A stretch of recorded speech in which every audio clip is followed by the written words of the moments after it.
कहा जा रहा था कि अगर सचिन सेंचुरी मारे तो इंडिया जीत जाएगा।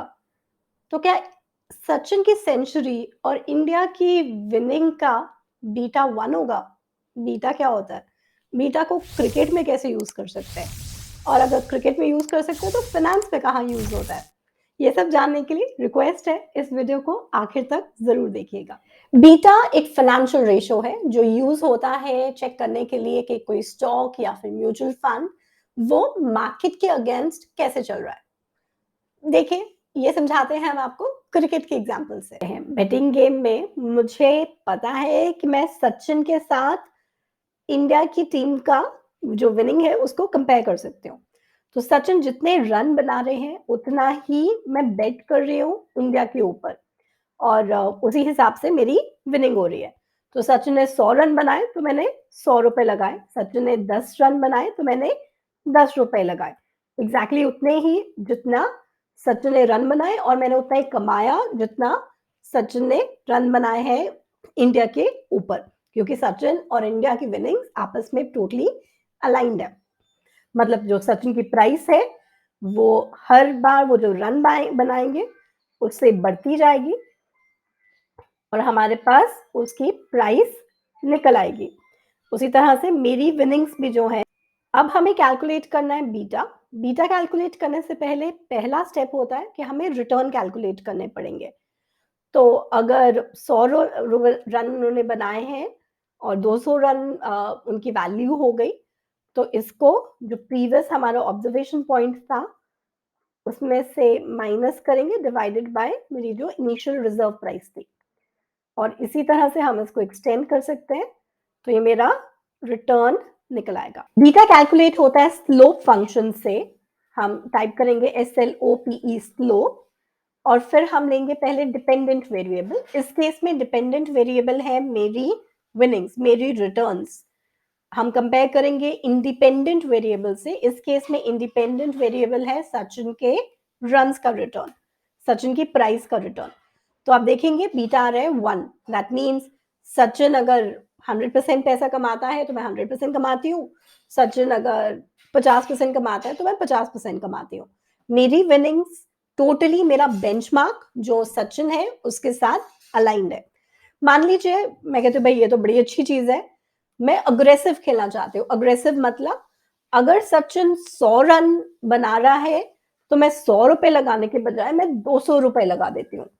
और अगर सचिन ने 10 रन बनाए तो मुझे पता है कि मैं पैसा लूज़ करूँगी तो मैं कम लगाती हूँ। सचिन ने 50 बनाए तो मैंने 100 किए, सचिन ने 60 बनाए तो मैंने 120 वो लगाए, रुपए लगाए। मतलब एग्ज़ैक्टली सचिन से डबल खेला। तो अगर आप यहाँ पर रिटर्न देखोगे, तो जहाँ पर सचिन ने 100% रिटर्न कमाया, वहाँ पर मैंने 200 कमाया। जहाँ पर सचिन ने 5 कराया, मैंने वहाँ पे 2 किया।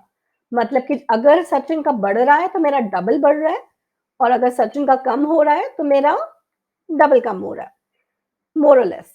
तो ये हमारा हो गया बहुत अग्रेसिव प्लेयर, बहुत ज़्यादा ही अग्रेसिव, जिसका बीटा आ रहा है 2। मतलब सचिन 100 करेगा तो मैं 200 कमाऊँगी। इंडिपेंडेंट वेरिएबल अच्छा परफ़ॉर्म करेगा, मैं डबल अच्छा परफ़ॉर्म करूँगी। अब इसको हम डिफेंसिव स्टॉक्स या डिफेंसिव इन्वेस्टमेंट्स भी बोल सकते हैं। डिफेंसिव मतलब सचिन जैसा करे, मुझे कोई लेना-देना नहीं। भई मेरा बजट है 2 ₹20 लगाने का, मैं ₹20 लगाऊँगी हर स्टॉक में, हर टाइम पे, हर मैच के ऊपर। तो यहाँ पर देखेंगे तो बीटा बहुत ही कम आ रहा है, 0.10 आ रहा है। इसका मतलब है कि मैं डिफेंसिव खेल रही हूँ। यहाँ पर अगर आप देखोगे, मेरे returns are not at all aligned with Sachin's results for his score. हमारी अलाइनमेंट ही नहीं है।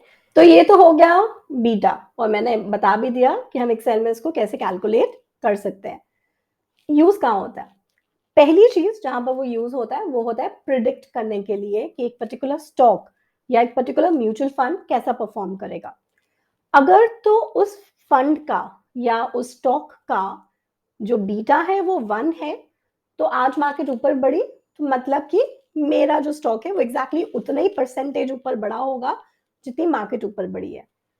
और अगर तो उसका बीटा कम है, तो वो मेरी मार्केट से अलग चलेगा। अगर उसका बीटा मान लीजिए 2 है, बहुत अग्रेसिव है, तो अगर मार्केट ऊपर गई है 10% से, तो ये स्टॉक या जो फंड है, म्यूचुअल फंड है या कोई स्टॉक ब्रोकर आपका पोर्टफोलियो मैनेज कर रहा है, तो वो वाला आपका पोर्टफोलियो या फंड रिटर्न जाएगा 20% के ऊपर। अगर मार्केट 10% फॉल कर जाती है, -10% रिटर्न देती है, तो आपका पोर्टफोलियो हो जाएगा -20%। हम प्रिडिक्ट कर सकते हैं बेस्ड ऑन कि पास्ट में बीटा क्या हो रहा है। क्रिकेट की तरह ही past results are no guarantee for the future returns. तो पास्ट में लास्ट मैच में कोहली ने सेंचुरी मार दी, इसका मतलब ये नहीं कि अगले मैच में भी वो दोबारा से सेंचुरी मारेगा। हमें ये कभी गारंटी नहीं होती। सेकेंड चीज जिसके लिए बीटा यूज होता है, वो होता है एक्सपेक्टेड प्राइस सेट करने के लिए।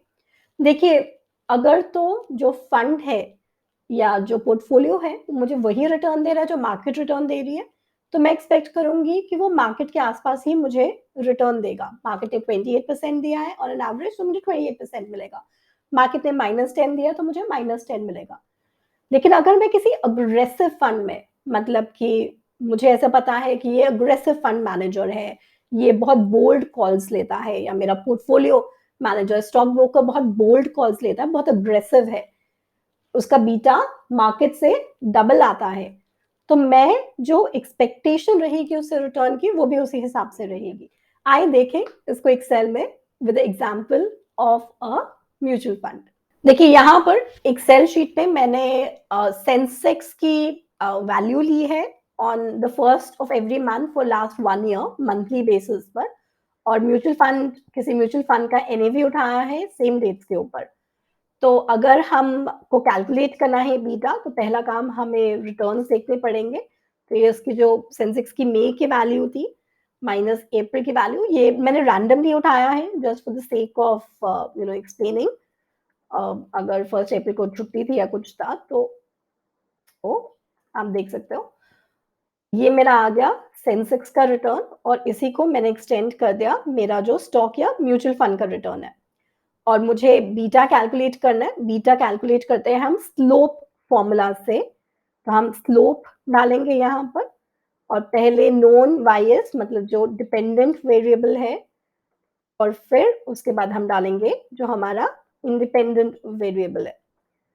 वैसे करके डाला तो उसका बीटा आ रहा है 0.36, मतलब कि बहुत डिफेंसिव स्टॉक है। तो डिफेंसिव स्टॉक है तो उससे क्या हुआ, उससे हम यूज करेंगे देखने के लिए कि मुझे कितनी प्राइस एक्सपेक्ट करनी चाहिए, मुझे कितना रिटर्न एक्सपेक्ट करना चाहिए एक डिफेंसिव स्टॉक से। देखिए, डिफेंसिव स्टॉक या डिफेंसिव म्यूचुअल फंड का मतलब ये है कि जब मार्केट ऊपर गई है तभी ऊपर गया है, लेकिन बहुत ज्यादा नहीं, कोरिलेशन पॉजिटिव है। अगर ये मार्केट जैसे 9% गई, यहाँ पर 1% ही ऊपर गया है, लेकिन जब मार्केट 3% फॉल की है, तो ये सिर्फ 1.29% फॉल किया है। यहाँ पर देखिए अगेन 3% फॉल किया है, तो ये जो पर्टिकुलर म्यूचुअल फंड है सिर्फ 0.08% फॉल किया है। तो मतलब कि मार्केट फॉल जब हुई है तो ये कम फॉल हुआ है, जब मार्केट राइज हुई है तो ये कम राइज हुआ है। तो इसको डिफेंसिव स्टॉक या डिफेंसिव म्यूचुअल फंड कहा जाता है, इसका बीटा वैल्यू को देखकर। तो हम इसकी अगर एक्सपेक्टेड रिटर्न को देखें तो वो कैलकुलेट होता है, उसके लिए 3 वेरिएबल्स, 3 चीजें हमें चाहिए होती हैं। पहली चीज होती है मार्केट रिटर्न। मार्केट रिटर्न हमारा जो अप्रैल में मार्केट की वैल्यू है माइनस जो हमारी अप्रैल 2021 में थी, वो डिवाइडेड बाय जो हमारी 2021 में वैल्यू थी। तो 17% मार्केट ने रिटर्न दिया है। दूसरी चीज जो हमें देखनी होती है वो होता है risk free return. Risk free return generally उसका जो बेंचमार्क माना जाता है वो माना जाता है गवर्नमेंट बॉन्ड्स। गवर्नमेंट बॉन्ड्स का अप्रोक्सीमेटली लास्ट ईयर 2021 में अभी इंटरेस्ट रेट्स इतने राइज नहीं हुए थे, तो वो 5% था 1 ईयर का गवर्नमेंट बॉन्ड का मतलब परसेंटेज, जो मैं रिस्क फ्री रिटर्न ले रही हूँ।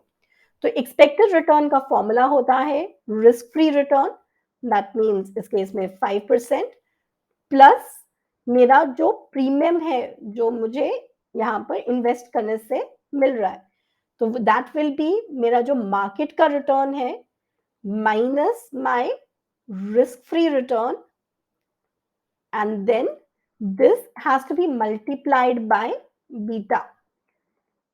तो मैं इसको लूँगी, तो यहाँ पर देखिए मेरा इसका एक्सपेक्टेड जो रिटर्न आ रहा है, वो आ रहा है इस म्यूचुअल फंड से 9.35%। उससे ज़्यादा अच्छा रिटर्न दिया है, क्योंकि अगर आप देखोगे मार्केट में काफ़ी रेड आपको दिखेगी मार्केट काफ़ी बार, काफ़ी मंथ्स में, मतलब वो नेगेटिव गई है। ये डिफेंसिव स्टॉक था, डिफेंसिव म्यूचुअल फंड था, मतलब मार्केट ऊपर जा रही है, बहुत ऊपर नहीं जा रहा है, लेकिन मार्केट नीचे जा रही है, तो बहुत नीचे नहीं जा रहा। तो इसने रिटर्न फॉलिंग मार्केट में हमको अच्छा रिटर्न दे दिया है, लेकिन एक्सपेक्टेड रिटर्न डिफेंसिव जो मुझे मांगना चाहिए था फंड मैनेजर से, वो 9.35% मांगना चाहिए था। इसके बनस्पत मान लीजिए कोई बहुत अग्रेसिव फंड होता, जिसका बीटा इज मोर देन 1, तो मतलब मान लीजिए हम अगर बहुत ज्यादा लें तो 1.5 है, तो आप देखोगे उसके केस में अगर मार्केट ने 17% रिटर्न दिया है, तो मेरा जो एक्सपेक्टेड रिटर्न रहेगा इस अग्रेसिव फंड से, वो रहेगा 22.96%। क्यों? 1.5 का मतलब है कि अगर मार्केट जो है वो 10% नीचे गई है, तो ये म्यूचुअल फंड या ये जो स्टॉक है, ये 15% नीचे आएगा। अगर मार्केट 10% ऊपर गई है, तो ये 15% ऊपर जाएगा। मतलब इसका डाउनसाइड रिस्क भी बहुत ज्यादा है, इसका अपसाइड रिस्क का बेनिफिट हमें मिलता है। तो ये हम देख सकते हैं फॉर कैपिल, that is capital asset pricing model. In short हम बीटा को यूज कर सकते हैं प्रिडिक्ट करने के लिए कि मार्केट ने अगर ऐसा परफॉर्म किया है, तो मेरा म्यूचुअल फंड या मेरा स्टॉक या मेरा पोर्टफोलियो कैसा परफॉर्म करेगा बेसिस द बीटा। एजम्पशन है, again past records may not be same as previous, बस आइडिया हो सकता है। Second is to set up a price कि मुझे कितना रिटर्न एक्सपेक्ट करना चाहिए। अगर हाई बीटा है, अग्रेसिव स्टॉक है, अग्रेसिव फंड मैनेजर है, तो मैं रिटर्न एक्सपेक्टेशन ज्यादा रखूंगी। Thank you so much. I hope आपको आज का मेरा सेशन अच्छा लगा होगा। मैंने बीटा को क्रिकेट की लैंग्वेज में एक्सप्लेन करने की कोशिश की है। Do leave your comments in the comment section and let me know how did you find my this video. Thank you so much for joining.